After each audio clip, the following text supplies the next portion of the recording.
ಯಾವಾಗ ಬಂದಿಯಮ್ಮ ಇದ್ರ? ಒಳ್ಳೆ ಹುಡುಗಿಯಮ್ಮ ನೀನು. ನೆನ್ನೆನೆ ಬರ್ತೀನಿ ಅಂತ ತಂತಿ ಕೊಟ್ಟು ಈಗ ಬರ್ತಾ ಇದೀಯಾ? ನಿಮ್ ಎಸ್ಟೇಟಿಗೆ ಬರೋ ದಾರಿಲಿ ನನ್ನ ಕಾರಿನ 3 ಟೈರ್ ಪಂಚರ್ ಆಯ್ತು. ಅದಕ್ಕೆ 24 ಗಂಟೆ ಲೇಟ್ ಆಯ್ತು. ಅವ ಇವ್ರಿ ಮನೆ ಇದೇ ಸೊಸೆ ಆಗೋರಲ್ಲಿ ಅಂದ್ರವ. ನೋಡ್ರ ನನ್ಗೆ ಹೆಂಗ್ ಗೊತ್ತಾಗೋಯ್ತು. ಆನಂದಪ್ಪ ಆನಂದಪ್ಪ. ಯಾವ್ದು ಈ ವಿಚಿತ್ರ ಪ್ರಾಣಿ? ನಮ್ಮನೆ ಆಳು ಕಾಂಪೌಂಡರ್ ಆಗಿಯೂ ಕೆಲಸ ನೋಡ್ತಾನೆ. ಅಷ್ಟೇ ತಾನೆ. ಇವನು ಮಾತಾಡೋ ಸ್ಟೈಲ್ ನೋಡಿ ನಿಮ್ ದತ್ತು ಮಗ ಏನೋ ಅಂತ ತಿಳ್ಕೊಂಡೆ. ಅದ್ ಸರಿ, ನೀನ್ ಹಾಸ್ಗೆ ಟ್ರಂಕು ಎಲ್ಲ ಇಲ್ಲಮ್ಮ? ಅದೆಲ್ಲ ಯಾವ್ದು ಹೊತ್ಕೊಂಡ್ ಬರ್ಲಿಲ್ಲ. ಸುಮ್ನೆ ಮಾತಾಡ್ಕೊಂಡು ಹೋಗೋಣ ಅಂತ ಹಾಗೆ ಕೈ ಬೀಸ್ಕೊಂಡ್ ಬಂದೆ. ಚೆನ್ನಾಯ್ತು ಬಿಡು. ನೀನ್ ಯಾವಾಗ ಈ ಮನೆಗೆ ಸೊಸೆಯಾಗಿ ಬರ್ತೀಯಾ ಅಂತ ನಾನ್ ಬಾಯಿ ಬಿಡ್ತಾ ಇದ್ರೆ ನೀನೇನಮ್ಮ ಅಂದ್ರೆ ಬರೀ ಕೈ ಬೀಸ್ಕೊಂಡ್ ಬಂದೆ ಅಂತೀಯಲ್ಲಮ್ಮ. ಅದಿರ್ಲಿ, ಬೈದಿ ಬೈ, ನನ್ನ ಆಸ್ತಿ ವಿಷಯ ಏನಾಯ್ತು? ಮದ್ವೆ ಆದ ಕೂಡ್ಲಿ ಎಲ್ಲಾ ಆಸ್ತಿನೂ ನಿಂದೆ. ಏನಮ್ಮ ಬರ ಹೇಳಿದಂತಲ್ಲ? ಆನಂದ, ಇವಳೇ ನನ್ ಸೊಸೆ ಇಂದ್ರ. ಇಂದ್ರ, ಇವನೇ ನನ್ನ ಹಿರಿ ಮಗ ಆನಂದ. ರುಸ್ತುಂ ಡಾಕ್ಟರ್ ಕಣವ. ಇವ್ರ ಕೈಯಾರ ಒಂದು ಇಂಜೆಕ್ಷನ್ ಕೊಟ್ರೆ ಸತ್ಯ ಹಣ ಕೂಡ ಎದ್ದು ಕೂತು ಬಿಡ್ತದೆ. ಹೌದು. ನಮಸ್ತೆ, ಕೂತ್ಕೊಳ್ಳಿ. ನೀವು ನಿನ್ನೆ ಬರ್ತೀರಿ ಅಂತ ನಾವು ಎಕ್ಸ್ಪೆಕ್ಟ್ ಮಾಡ್ತಾ ಇದ್ವಿ.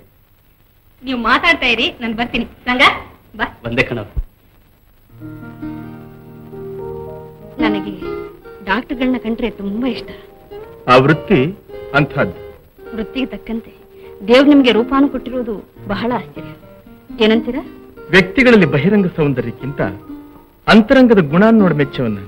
ನಾವಿಬ್ರು ಗಂಡ ಹೆಂಡತಿರಾಗಿ ಬಾಳ್ಬೇಕು ಅಂತ ನಮ್ ತಂದೆ ಆಗ್ಲೇ ತೀರ್ಮಾನಿಸಿದ್ರಂತೆ. ಮಿಸ್ ಇಂದ್ರ, ಹಿರಿಯರ ಕುರುಡು ಸಂಪ್ರದಾಯಕ್ಕೆ ಕಣ್ಣು ಮುಚ್ಕೊಂಡು ಬಲಿಯಾಗೋದಕ್ಕಿಂತ ನಮ್ಮನ್ನ ನಾವು ಚೆನ್ನಾಗಿ ಅರಿತುಕೊಂಡು ಬಾಳ್ಬೇಕು. ನಿಮ್ಮ ದೃಷ್ಟಿಯಲ್ಲಿ ಮದುವೆ ಅನ್ನೋ ಪದಕ್ಕೆ ಅರ್ಥ? ಹಿಂದೆ ಎಂದೂ ಕಾಣದ ಅಪರಿಚಿತ ವ್ಯಕ್ತಿಗಳನ್ನ ಒಂದಾಗಿ ಸೇರಿಸಿ ಸಂಸಾರ ಅನ್ನೋ ಬಂಧನದಲ್ಲಿರಿಸುವ ಮಹಾ ಸಂದರ್ಭಕ್ಕೆ ಮದುವೆ ಅಂತ ಹೆಸರು.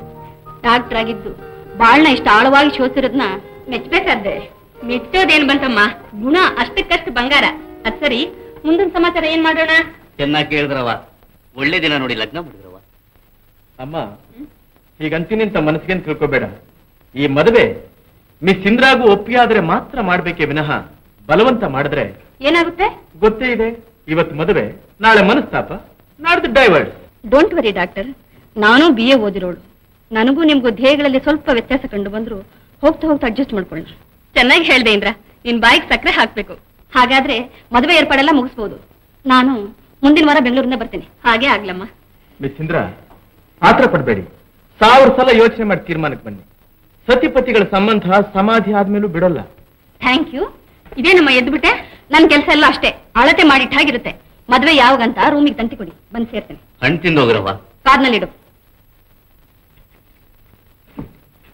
ಸೀರಿಯೋ ಡಾಕ್ಟರ್, ಬರ್ತೀನತ್ತೆ. ಒಳ್ಳೆ ಹುಡುಗ ಕಣ, ಮನೆಗೆ ಬಂದವಳು ಹೀಗೆ ಎದುರಿಸೋದ? ನಾನೆಲ್ಲಮ್ಮ ಹೆದರ್ಸ್ತೆ, ಅವಳೇ ನಮ್ಮನ್ನ ಹೆದರ್ಸ್ ಹೋಗಿದ್ದಾಳೆ. ಅವಳೊಪ್ಪಿದ್ರು ನೀನು ಒಪ್ಪಲ್ಲ ಅಂತ ಕಾಣಿಸುತ್ತೆ. ಅದಕ್ಕಲ್ಲ ಅಮ್ಮ, ಮನೆಗೆ ಸೊಸೆ ಬರಬೇಕು, ಮನೆಯೆಲ್ಲ ನಗನಗ್ತಾ ಇರಬೇಕು ಅಂತ ಇಷ್ಟು ವರ್ಷಗಳು ನೀನು ಕಾಣ್ತಾ ಇದ್ದ ಕನಸು ಕಹಿ ಆಗ್ಬಾರ್ದು. ಯಾವ ಕಾಲಕ್ಕೂ ನಿನ್ನ ಮನಸ್ಸು ನೋವಾಗ್ಬಾರ್ದು. ಅದಕ್ಕೆ ಆದಷ್ಟು ಬೇಗ ಇಂದ್ರ ನಮ್ಮ ಮನೆಗೆ ಮಾಡ್ಕೊಡೋಣ ಅಂತ. ಹಾ, ಮನೆಗೆ ಬೆಳಕಾಗಿ ಬರಬೇಕಾದವಳು ಬಿರುಗಾಳಿ ಹಾಗೆ ಬಂದು ಹೋಗಿದ್ದಾಳೆ. ಅದನ್ನು ಸ್ವಲ್ಪ ಯೋಚನೆ ಮಾಡಮ್ಮ. ನೀನು ಇಂದ್ರನು ಗಂಡ ಹೆಂಡತಿರಾಗಿ ಬಾಳ್ಬೇಕು ಅಂತ ಯಾವಾಗ್ಲೂ ತೀರ್ಮಾನ ಮಾಡಿ.